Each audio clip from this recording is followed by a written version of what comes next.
the next video in my wedding series. This video is about what they don't tell you when you first get engaged. Cue the intro.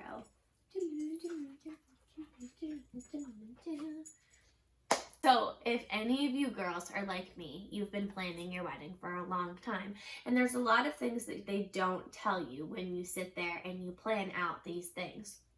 So one of the first things that they do not tell you about when you get engaged, or that you kind of just don't take into consideration, is that you have no tangible results for the first, I want to say the first month of your process, of your wedding planning process. You do not have something that actually is a tangible result, because the first things that you do are telling people, taking pictures of your ring, sitting down with your spouse and, sitting down with your future spouse to set a budget, which can honestly be really hard and very awkward. I know for us, it was a relatively awkward conversation to have to sit there and say, okay, so how much can you actually save and put towards our wedding every single week? It can be a little bit of an awkward conversation. So that kind of stinks. You also have to sit there and pick when the wedding is going to be, what type of year, when you want it to be, what style you want it to be, try to narrow down the date. There's a lot of non-tangible results, and then you have to sit there and you have to start looking at wedding venues, because your venue is your first thing, and you can't book any other vendors if you don't have a date to book them on. So you need to go off of your venue first, and so sitting there and booking wedding venues is not tangible results, and so you don't have anything to sit there and say, this is what I've done. So for me, that kind of bothered me, because I like to sit back and look at the things that I've done, and to only have decisions that I've made be there, and then that's it. It kind of stinks, because, if you're anything like me, you've already been thinking about this wedding, so you already know when you want it, how you want it to look, because your fiance doesn't care. He's just gonna go ahead and let you do whatever you want to do with your wedding. You just give them a time and a place, and you tell them what to wear, and you tell them exactly where to stand, and they'll be there for you, babe. Other than that, the rest of it's on you. So if you already know all this stuff, it kind of helps. However, for me, it was a problem, because when I went to look back and say, and I said, oh, we've been engaged for a month, what have I done? And the only thing that I did was put down the deposit on the venue. But, in reality, I did so much more than that. I just didn't have anything else to look at. So that was one thing. So the second thing that they don't tell you about when you get engaged is that it is going to spark up so much drama. Any and all drama that you have in any family, friends, any kind of relationship that you have, it will spark up some sort of drama, because some people will not be invited to the wedding, and they will wonder why, and it's going to insult not only them but so and so as well, and you're going to have a lot of explaining to do and a lot of drama that you're going to have to deal with, and it's not going to be fun. Also, you get mad at people that you never thought that you would get mad at. It's really weird. Just people who I would never ever think that I would have a fight with just because I was getting married, I'm having fight with, and having not having a fight with, but just having drama and having general just why are we having this mad miscommunication? It just kind of stinks. So that's one thing to take into consideration, is that any drama, any person that you do not want to invite to the wedding, that expects that they're going to be invited, you're going to have to probably have that conversation of, yeah, no, they're not invited. And trust me, no matter what, it happens. It happens at every wedding. Like, every wedding has the, I'm sorry, you want who to come to this wedding? And you have like one of two options. You can either say, okay, I guess they can come, and let your wedding not be about you anymore and be it about all of your guests and what they want. Or you can say, no. You can stand your ground and say, no, I will not have other people at my wedding that I do not want there. If they want to be there, they can pay to be there. How about that? And if you were to ask for somebody to pay for them to be at your wedding, I guarantee you they would tell you no, especially if they found out how much it actually costs for one person to be there. And I'm not just talking about the per plated meal person.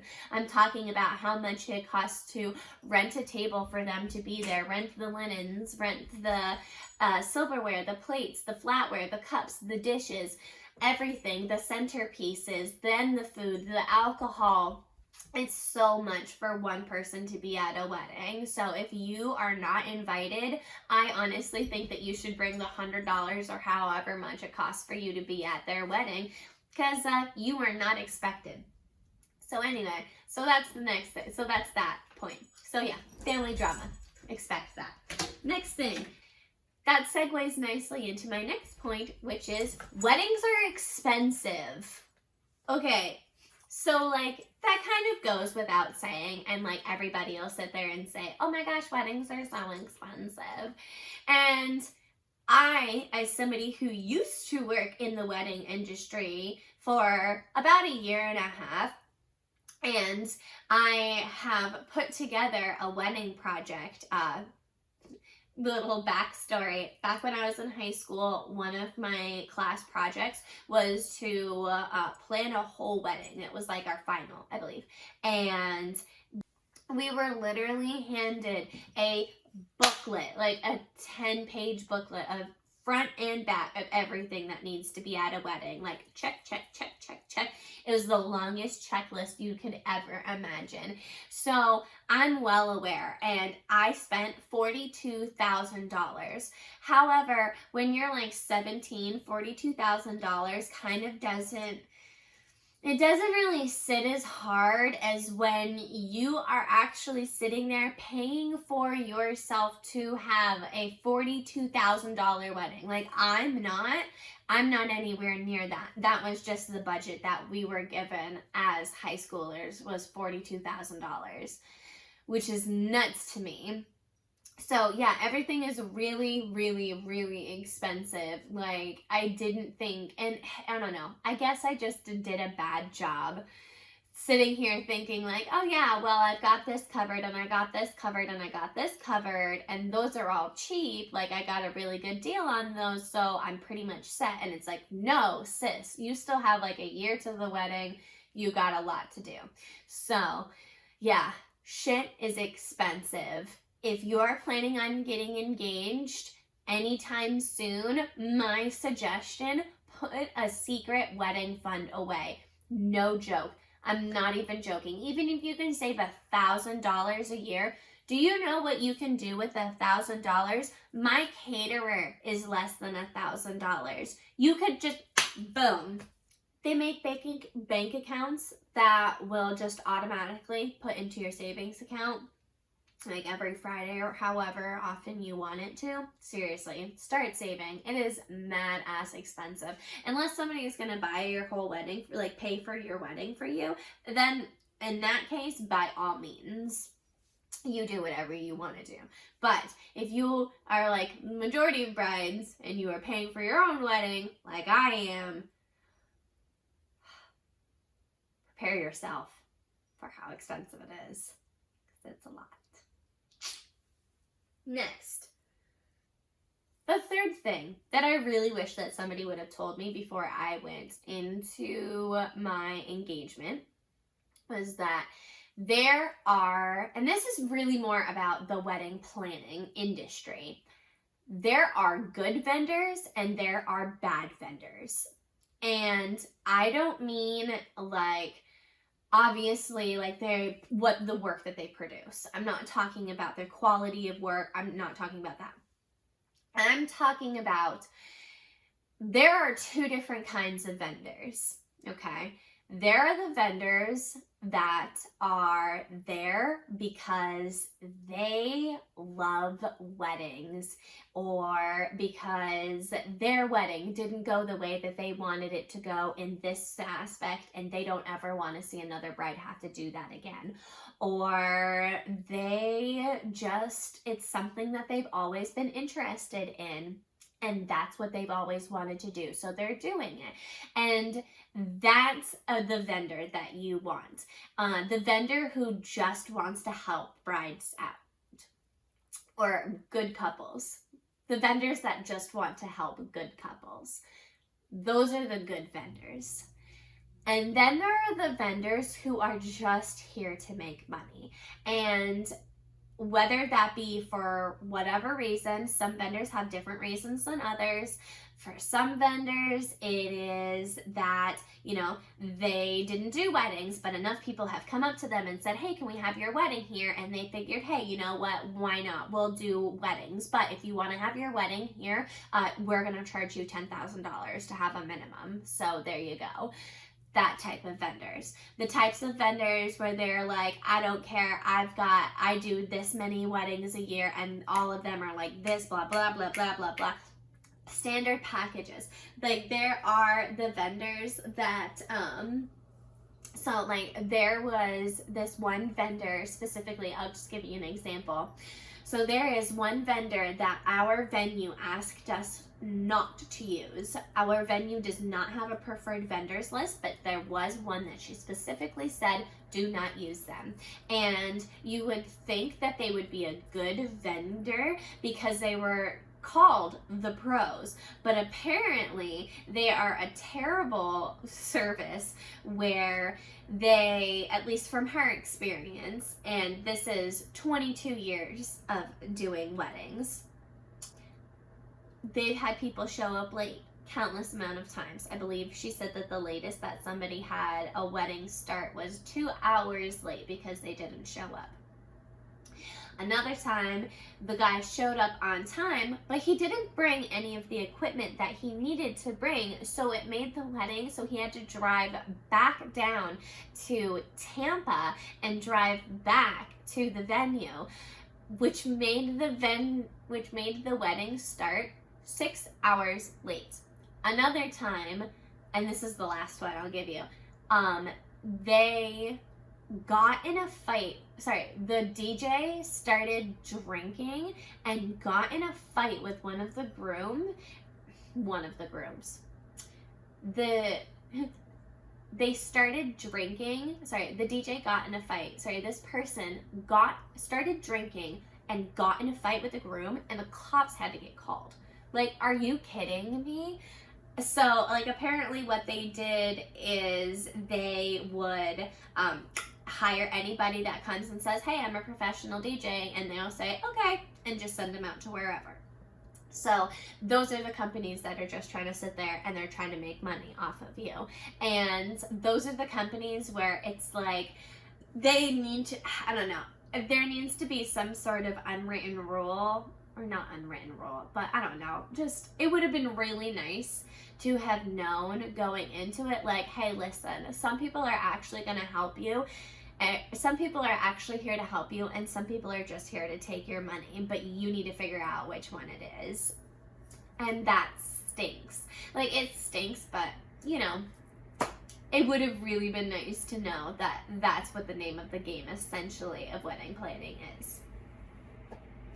So, next, the fourth thing and the biggest thing that I really, honestly, still to this day, have to keep telling myself, and I will tell you guys this, and I'll tell you guys this over and over and over.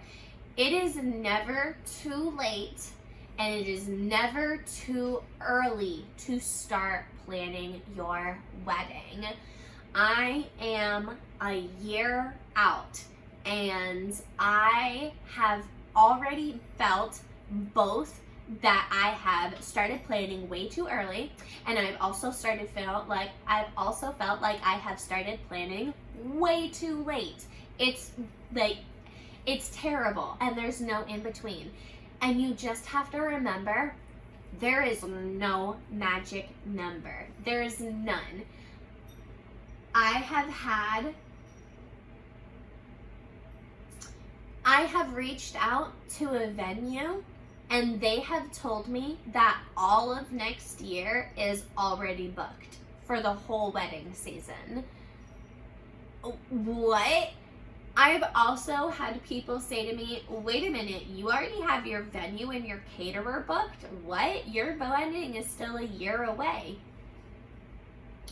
Yeah, I have a lot of it down. So, you're so cute.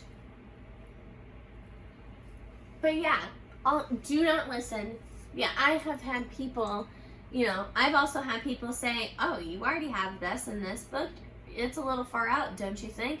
No, it's not. It's not far out. It is not too late. It is not too early. It's never too whatever to start planning your wedding. There's never such a thing as too whatever in the wedding world. It is not too late to start planning your wedding. I mean, you might find some time crunches, like if you are trying to plan a wedding in a weekend, you might run into some problems.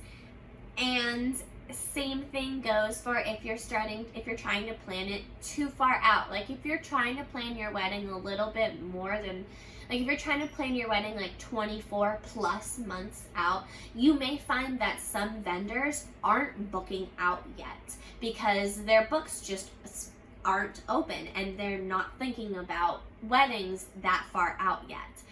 Also, your vision for your wedding may change if you have that much time to think about it. That's why a year tends to be the magic number, at least from what I've heard, is what people kind of try to stick to, is right around a year, because that gives them enough time to save money, plan, have all of the aspect. I'm sorry, my cat is bothering me. Sorry. It gives you enough time to save money, plan for everything that you need to plan for, and having all of the aspects that you need it to have as well.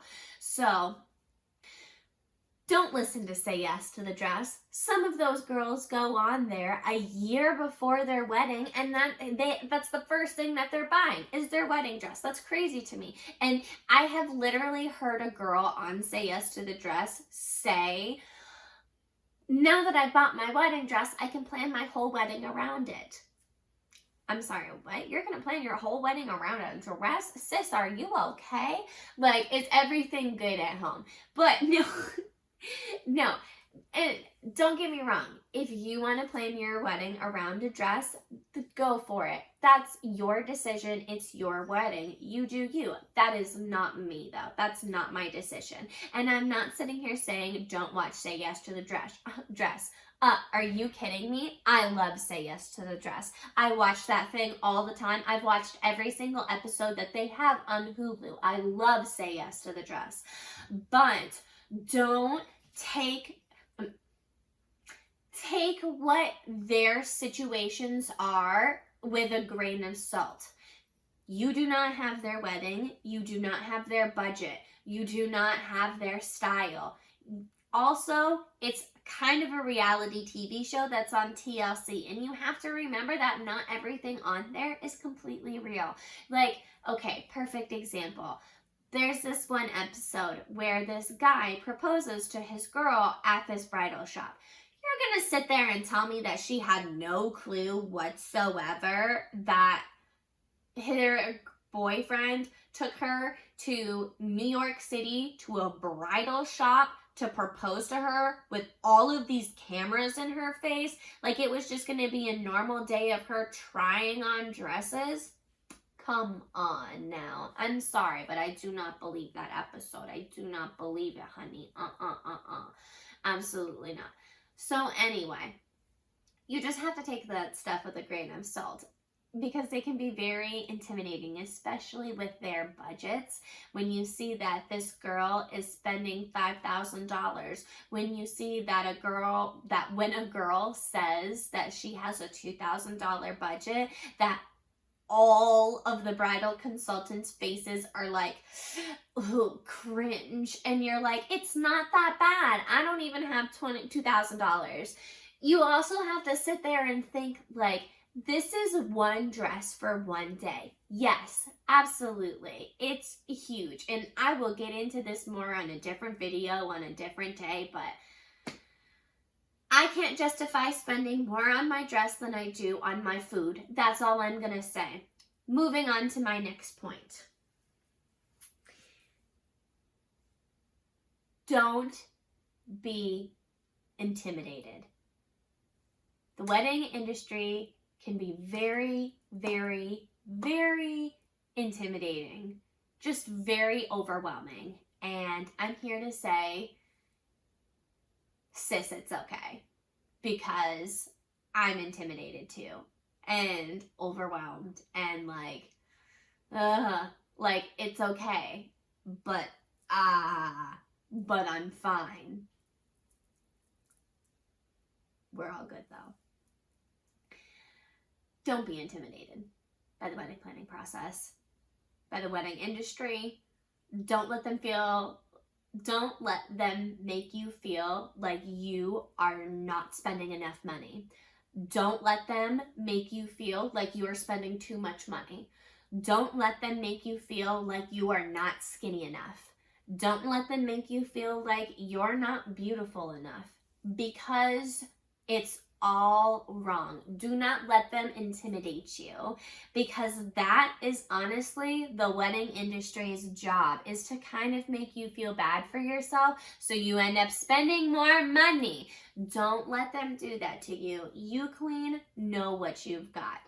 Don't let them intimidate you, because at the end of the day, this is your wedding day and it's about you and your spouse and the beautiful love that you two share and that you guys have for each other. Don't let anybody or any industry or anything intimidate you into making this be not what you want.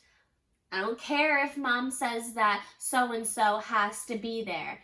If that makes you uncomfortable, and if that person puts your vibe off, tell your mom to shove it. Seriously.